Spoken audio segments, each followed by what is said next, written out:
ৰাজক লগ কৰিবৰ বাবে আহি মই ইয়াত ৰৈ আছোহি। ইমান দেৰি সি অহা নাই যে। আহিম বুলি কৈছিল নহয়। ঘৰৰ মানুহৰ পৰা লুকাই চুৰ কৰি আহি মই এই ৰাস্তাটো ৰৈ আছোহি, কিন্তু তাৰ নাই খবৰ। কি কৰি আছে বাৰু সি? ৰাণী? অঁ পিংকি, ভালনে তোমাৰ? কেতিয়া আহিলা? বহুত দিনৰ মূৰত দেখিছোঁ।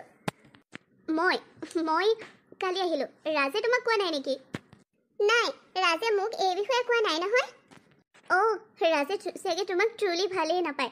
যদি তোমাক প্ৰকৃততে সি ভাল পালে হয়, তেতিয়াহ'লে তোমাক সকলো কথা শ্বেয়াৰ কৰিলে হয়। বাৰু এতিয়া ৰাজক লগ কৰিবৰ বাবে লৈ আছা নেকি? অঁ, মই ৰাজৰ বাবেই ৰৈ আছিলোঁ। তুমিতো ৰাজহঁতৰ ঘৰতে আছা, মানে তুমি ৰাজৰ খুৰাৰ ছোৱালী, চহৰত থাকি পঢ়িছা। ৰাজ মানে ঘৰত আছে নেকি? নাই, সি কেনিবা ওলাই গ'ল ৰাতিপুৱাতে। ক'লৈ গ'ল, কি বা কথা মই নাজানো। অলপ সময় আগতে ফোন কৰোঁতে সি গৈ আছোঁ বুলি ক'লে। কৈছোৱেচোন, তোমাক প্ৰকৃততে সি ভালেই নাপায়। যদি প্ৰকৃততে ভাল পালে হয় তোমাক এনেদৰে। বাৰু তুমি যি বুজা। মই নাজানো পিংকি, তুমি তোমাৰ দাদাই মোক ভাল পোৱাটো নিবিচাৰা নে কি? মানে ৰাজ আৰু মোৰ কথাটো তুমি ভাল নোপোৱা নে কি নাজানো। ৰাজে মোক ভাল নাপায় বুলি তুমি কিয় কৈছা? ৰাজে মোক বহুত বেছি ভাল পায়। মই যিদৰে ৰাজক ভাল পাওঁ, ঠিক সেইদৰে ৰাজে মোক ভাল পায়। ৰাজৰ অবিহনে মোৰ এই পৃথিৱীখন অন্ধকাৰ যেন লাগে। যিদৰে মোৰ তেনেকুৱা লাগে, ঠিক তেনেদৰে ৰাজৰো একেই লাগে। সি মোক কৈছিল নহয়। কোৱা কথাবোৰ সঁচা নহ'বওতো পাৰে। আজিকালি ল'ৰাবোৰতো বহুত চলাহী কথা। হ'ব পাৰে, কিন্তু সকলো ল'ৰাৰ লগত মোৰ ৰাজ নিমিলে। মোৰ ৰাজে এই ৰাণীক ভাল পায়। আমি ৰাজ আৰু এই ৰাণী একেলগে জীৱন জীয়াম। ৰাজৰ বিষয়ে মই একো বেয়া শুনিব নোৱাৰো। তোমাৰ কিবা ক'বলগীয়া আছে যদি কোৱা, নাই যদি আঁতৰি যোৱা। আঁতৰি যা পিংকি, মই আৰু ৰাণীয়ে কথা পাতো। ৰাজ, ৰাজ, মই জানো নহয় তই মোৰ পৰা আঁতৰি নাযাওঁ। তই কিয় যাবি ৰাতিপুৱাই ক'ৰবালৈ? তই মোক লগ ধৰিবলৈ আহিবি, মই জানো নহয়। অলপ অহা দেৰি হ'ল, তাৰ বাবে ইমানো অভিমান নাই কৰা দে মই। এইবাৰো কিয় তেনেকৈ কৈছে পিংকিয়ে? পিংকি তোৰ খুৰাৰ ছোৱালী, তোৰ ভণ্টি। তাই বাৰু তেনেকৈ ক'ব লাগেনে? ঐ মোৰ মৰমৰ বৌজনী, শুনা। তোমাক এয়া মই জ্বলাইছিলোঁ অলপ। এয়া মই প্ৰমাণ কৰি চাইছিলোঁ যে তুমি মোৰ মৰমৰ ৰাজ দাদাটোক কিমান বেছি ভাল পোৱা। পিংকি? অঁ, এয়া পিংকি আৰু মোৰ প্লেন আছিল। ৰাজ, মোৰ মৰম ভাল পোৱাবোৰ কি তই অভিনয় বুলি ভাব নেকি? এনেকৈ যে জুখি চাওঁ, পাৰিলে দগা পালা এযোৰ লৈ আহিবি, তাত জুখি চাবি। প্ৰেম জোখা দগা পালাযোৰ মোৰ ওচৰত আছে কিন্তু ন পিংকি? আছে আছে। জুখিয়ে চাওঁ নেকি বাৰু? এৰা। চা, বেছি ধেমালি নকৰিবি কিন্তু ৰাজ, মোৰ বেয়া লাগে। তেনেদৰে তই মই তোক কিমান ভাল পাওঁ এইবোৰ প্ৰমাণ চাব বিচাৰি ফুৰা যে কিয়? সেইদিন চাবি, তোক মোৰ ভাল পোৱাৰ প্ৰমাণ দিবলৈ মই নদীটো জাপ দি দিম। চুপ, সেনেকুৱা কথা আৰু দ্বিতীয় দিন নকবি ৰাণী। তোৰ অবিহনে মোৰ জীৱনটো আধৰুৱা হৈ যাব। তই মোৰ সকলোবোৰ ৰাণী। নদীত জাপ দিয়াৰ কথা কৈছ কি? মোক অকলশৰীয়া কৰি থৈ তই নদীত জাপ দিবি? যদি নদীত জাপ দিবলগীয়া হয়, দুয়োটাই দিম। অকল তই নহয় ৰাণী, ৰাজ আৰু ৰাণী, ৰাজ ৰাণী একেলগে মৃত্যুও হ'ব। জনম জনমৰ বাবে তই আৰু মই একেলগে থাকিম। হে ভগৱান, সাক্ষাৎ ভনীয়েকজনী থাকোঁতে সিমান ৰোমান্টিক। মই হ'লে যাওঁ দেই। ৰ'বা পিংকি, অলপ সময়তো ৰোৱা। নাই নাই নাই, কেনেবাকৈ ৰাস্তাত ঘৰত বিচাৰি ফুৰিলে ময়ে তোক কিবা আনিবলৈ পঠিয়াইছোঁ বুলি ক'ব লাগিব। তোমালোকে কথা পাতা, মই যাওঁ দেই। যা যা, তোৰ ইয়াত কোনো কাম নাই। বাৰু হ'ব, এতিয়া ৰাণীক পালি নহয়, সেই ভনী আৰু কিয় দৰকাৰ? আহিছোঁ মই। তোৰ আৰু পিংকিৰ মৰমবোৰ দেখিলে মোৰ বৰ ভাল লাগে, কিন্তু মোৰ দাদাটোৱে যদি মোক এনেদৰে মৰম কৰিলেহেঁতেন। অলপো বুজি নাপায় মোক মাৰিবলৈকে বিচাৰি ফুৰিব এতিয়া, তোক লগ কৰিছোঁ বুলি গম পালে। গম পাবলৈ নিদিলেই হ'ল, মানে গম পাওক দে, পিছত গম পাওক। ঐ, আজিয়ে তোক পলুৱাই লৈ যাওঁ ব'ল। অদৰকাৰী কথা নকবি দেই। পলাই বিয়া হ'বৰ মন যোৱাহেঁতেন কেতিয়াবাই বিয়া হ'লোহেঁতেন মই তোলৈ। তোৰ ঘৰৰ পৰা মানুহ আহি আমাৰ ঘৰত খুজিব লাগিব কইনা, তেতিয়াহে মই যাম তোৰ ঘৰলৈ। হয়নে? আমাৰ দুয়োখন ঘৰৰ মাজত যিহে কাজিয়া, ক'তনো আমাৰ দুখন ঘৰে ইঘৰ সিঘৰলৈ দৰা কইনা বিচাৰি যাব? সেয়া অসম্ভৱ। তই মই পলায়ে বিয়া হ'ব লাগিব। মই তোক এৰিব নিবিচাৰোঁ ৰাজ। ময়ো তোক এৰিব নিবিচাৰোঁ ৰাণী। ব'ল আমি আজিয়ে পলাই যাওঁ। সঁচাকৈ কৈছনে তই? সঁচাটোন। তেন্তে ব'ল। ৰাজদা, তোমাৰ এটা সামান্য ভুলতে তুমি ৰাণীক জীৱনৰ বাবে হেৰুৱাবলৈ গৈ আছা কিন্তু দেই।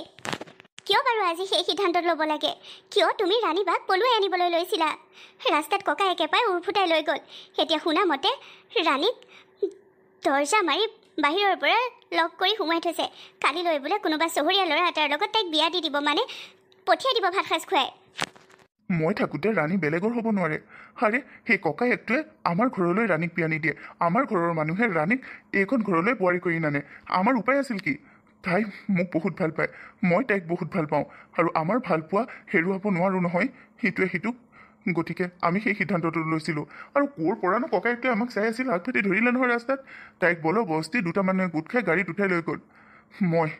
মই সেই সময়ত অধৈৰ্য হৈ পৰিছিলোঁ।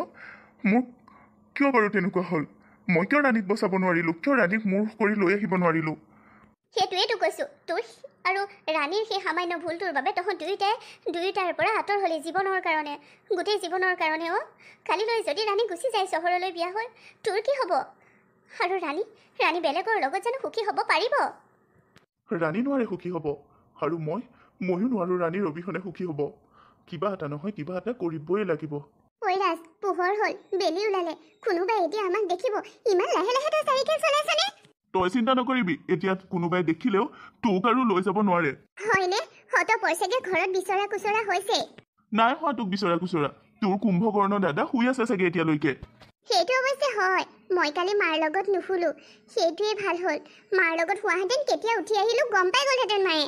পিছে তই বেছি ফুটনিও নামাৰিবি ৰাজ। এবাৰচোন তোলৈ পলাই আহিবলৈ লওঁতে দাদাই উভতাই লৈ গৈছিলে, আৰু এতিয়াও যদি লৈ যায়? এইবাৰ ৰাণীক ৰাজৰ ওচৰৰ পৰা নিব নোৱাৰে, তোৰ দাদাইও নোৱাৰে। হ'ব বৰ ফুটনি নামাৰিবি। এবাৰ তোৰ ঘৰত সোমাই লোৱাৰ পিছতহে বুজি পাম, সেতিয়াই মই ক'ব নোৱাৰো। আৰু শুনচোন, আমাৰ ঘৰৰ বাৰু দাদাই বিচাৰি আহিলেও নাপালে যেনিবা, তোৰ ঘৰত মোক সোমোৱাবনে? ঐ, তোক যে মই পলুৱাই নিবলৈ আহিছোঁ মোৰ মায়ে গম পায়। দেউতাইহে অকণমান তহঁতৰ ঘৰ আৰু আমাৰ ঘৰৰ মাজত কিবা অলপ আগতে যে পুৰণা কাজিয়া লাগি আছে, সেইবোৰ কথাৰ বাবেহে। দেউতাই হৈছে ঘৰখনৰ মূল মানুহ, দেউতাক বুজাব কোনে? মায়ে। যেনেকে তই মোক ভাল পাওঁ, মই তোক ভাল পাওঁ, ঠিক তেনেদৰে মায়ে দেউতাক, দেউতাই মাক ভাল পায়। আৰু পলুৱাই তোক যেতিয়া নি আমাৰ ঘৰৰ ভিতৰত সোমোৱাম, তেতিয়া তোক খেদি দিব নোৱাৰে, আইনগতভাৱে অপৰাধ হ'ব। আৰে বা, মোৰ ৰাজটোচোন আজিকালি বেলেগ টেঙৰ হ'ল।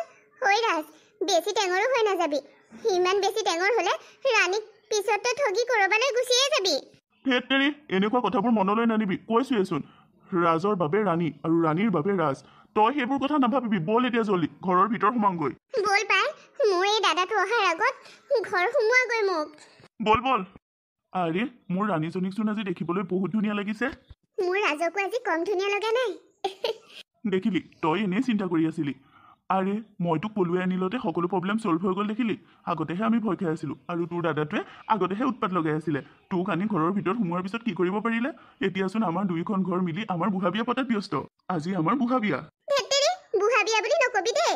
আমি পলাই অহা এমাহ হৈছেহে, আৰু আমি বুঢ়া হৈ যোৱা নাই নহয়। কিমাননো বয়স হৈছে? তোৰ বয়স 26 বছৰ, মোৰ বয়স 22 বছৰ। আৰু আমাৰ বুঢ়া হোৱা নাই নহয়, তই আৰু মই বুঢ়া বুঢ়ী হোৱা নাই নহয়। এনেওতো ক'বলৈ গ'লে বুঢ়া বিয়াই, কাৰণ মই তোক পলুৱাইহে আনিলোঁ। নহ'ব, ৰাজ আৰু ৰাণী এয়া বুঢ়া বিয়া নহয়, ৰাজ ৰাণী বিয়া। বুঢ়া বিয়া বুলি নকবি আকৌ। হ'ব, এতিয়া তই সুখী নে? সুখী? আৰে, আমি পলাই আহিলোঁ। মোৰ ভালপোৱা মই পাই গ'লোঁ, তই তোৰ ভালপোৱা পালি জীৱনৰ বাবে। কিন্তু মা দেউতাৰ আশীৰ্বাদৰ অবিহনে, পৰিয়ালৰ সকলোৰে আশীৰ্বাদৰ অবিহনে আমি আধৰুৱা আছিলোঁ। আজি সকলোবোৰ সপোনবোৰ হ'ল। দুয়োখন ঘৰ মিলি আমাৰ বিয়া পতাত ব্যস্ত।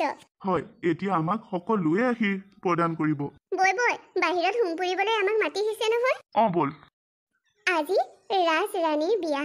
আমি ৰাজ ৰাণী।